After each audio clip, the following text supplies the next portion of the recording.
Anna. Today, I want to talk about how to best get your child to listen to instructions that you're giving. Mm, And there's a way that okay. tends to work with most people's brains, but developmentally, especially with children's brains. Mhm. So, I won't put you on the spot, I'll just tell you what a lot of parents tend to do if they want their child to clean their room. They say, I'll use you as my child. They say, Anna, it's time to clean your room. Or they'll say, your room's a mess and I've told you before it's time to clean it. Or when are you going to go clean your room? Okay. If you think about those sentences, they're very abstract. They're about concepts and ideas. And Okay. kids don't, especially under the age of about 12, their brains don't have the capacity for abstract thought like adults do, Mhm. um, which is why uh, kids, they hear the message, don't do drugs, and then they say, why are you taking aspirin? That's a drug. They're very concrete, right? Yeah. So a couple of ways to get kids to attend is one thing is to actually get close to them. The other thing we tend to do to kids is we tend to yell across the living room. Mm. And more for children than adults, but it's also true for adults. Children have like a communication bubble range where really it's Okay. difficult for them to attend if someone's more than like about 5 feet away from them. It just kind of moves to a different, more distant message. And if we really want our kid to do something, we want to be pretty close to them. So the first thing is get pretty close. The second thing is to to do something that gets their attention kind of immediately, which is either getting direct eye contact or saying their name or both. Again, Mm. really hard to attend when someone's to the side of you, easier to attend if they're at your level, at same level of your face, looking at your eyes and saying Anna. After you say Anna and you kind of have their attention, you have a pretty limited amount of time depending on the age of the child. The younger, the shorter amount of time you have, Right. but it doesn't get super longer as teenagers. You really have a short amount of time to get that message across. So after you get close to them and then you say their name, the next thing you want to do is to say the action you want them to take.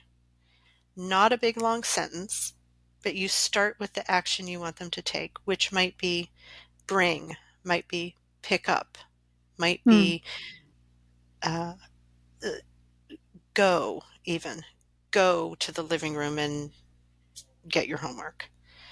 So if that verb comes much later in the sentence, again, their brain gets kind of confused and lost.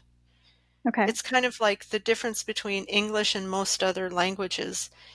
Uh, in English, the noun comes uh, last. So if I say to you, Anna, I have a bright red shiny, new. What am I talking about? We don't Apple know or yet. car? Yeah, no idea, right? Most other languages say, I have a car, bright, red, shiny, new.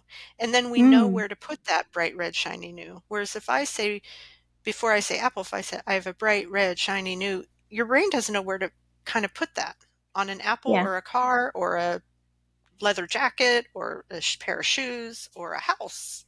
Yeah. Or a wound. I don't know. Can a wound Exactly. be Yeah. shiny? I Bright actually red, thought of that. shiny new wound. Ah, did you think of that? I did. That's funny. So, so similarly, if we say the verb first, then the child has something to put somewhere to put that explanation. Okay. So if we say, uh, Anna, pick up the plates that I've told you 20 million times to pick up from the living room.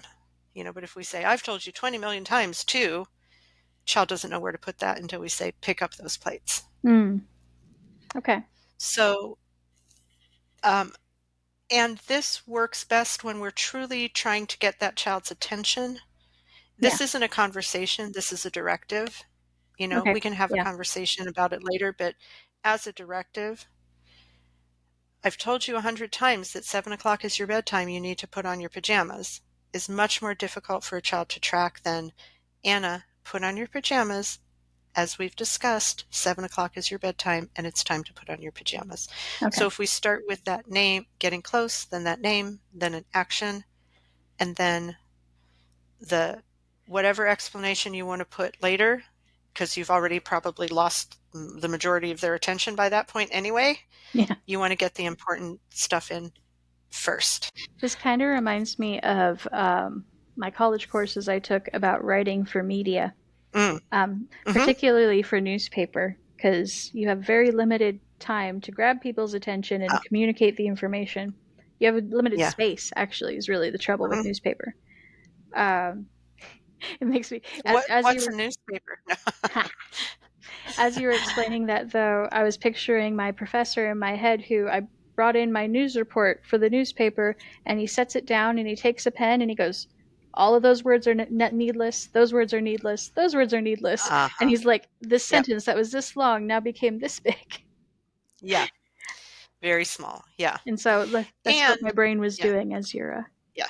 telling me. And if you need filler or want filler, put it towards the end. Most people Okay. aren't going to Yeah. read that anyway.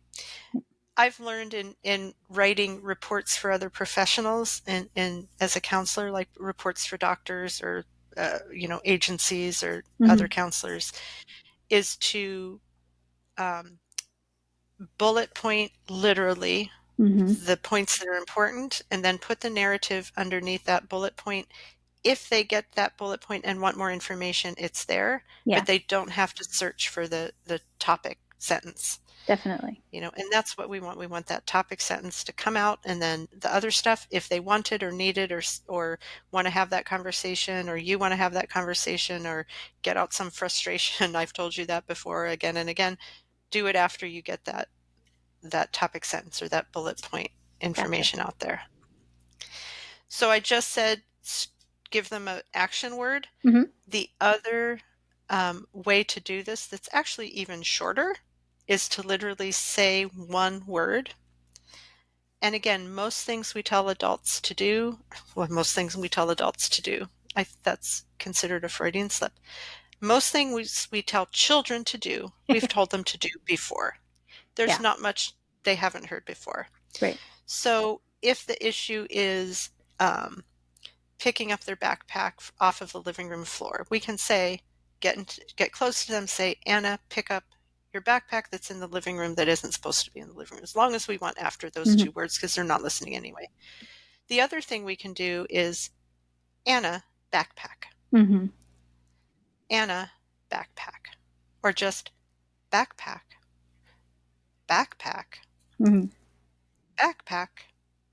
And again, that helps children whose brains are going all over the place all the time anyway, Yeah, as are most adults. It helps them focus in, and they already know what that means because you've told them before. yeah.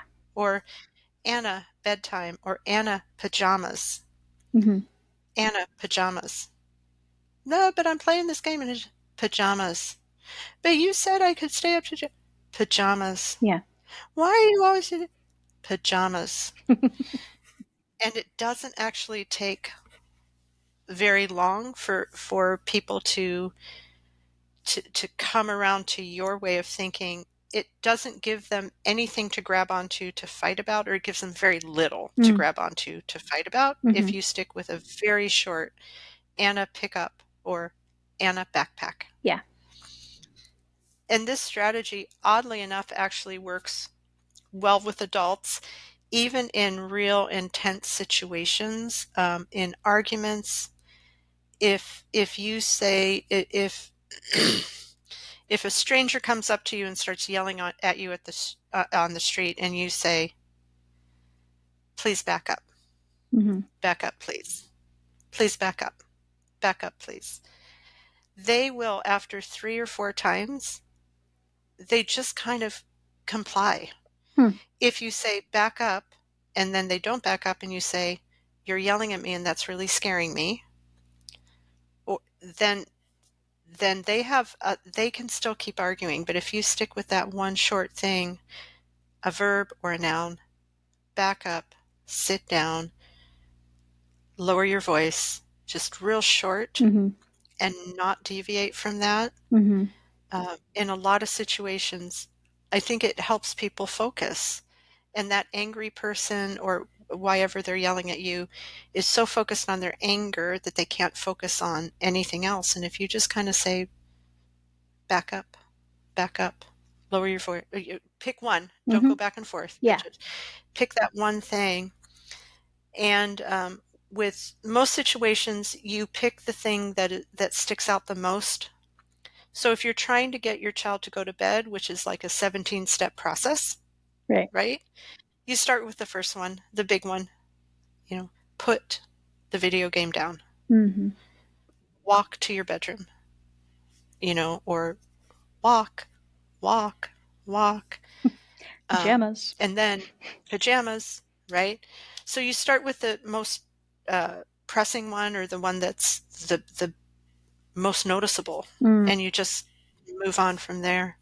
Okay. And again, um, no parenting strategy is going to work 100% of the time, and it's kind of kids' jobs to keep us on our toes. I say kind of tongue in cheek, but kind of seriously. So if a strategy works once, and then the next time our child might say, huh, I've kind of worked my way around that one. So that's why it's important to have many strategies. Yeah.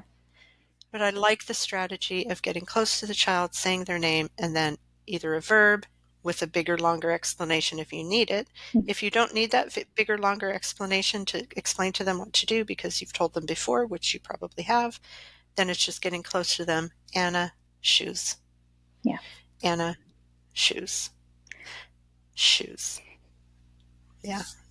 Speaking And it as doesn't take long. It's No. pretty easy. Speaking as someone who tends to go into lecture mode very easily, this is a very good Mm. tip. I tell parents that when your child does something that you want them to stop doing, the consequence and the lecture occur at two different times. Mm. The consequence or the directive or the Anna shoes comes first, and then 10 minutes later, 15 minutes later, the next day, is the lecture. And again, we can talk about lecturing and what tends to work and what doesn't. Mhm. But kids do sometimes want that explanation, and sometimes it's important to give that child that reasoning behind that. Right. In the moment, when emotions are high, people are arguing or struggling or have a power struggle or a difference of opinion or a difference of what they want to do, nobody's listening anyway to the other person's point. True. So the reaction or response comes at the moment, and then the lecture, you have the rest of their lives. So you can do that. I would do it 10 minutes later or a day later, sometime when their emotions aren't high and your emotions aren't high. Because when your emotions are high, your voice sounds intense, Mhm. and that often feels like anger, whether it's Ah, anger or not. true. Yeah. So a lot of reasons to kind of set that lecturing to a little later on.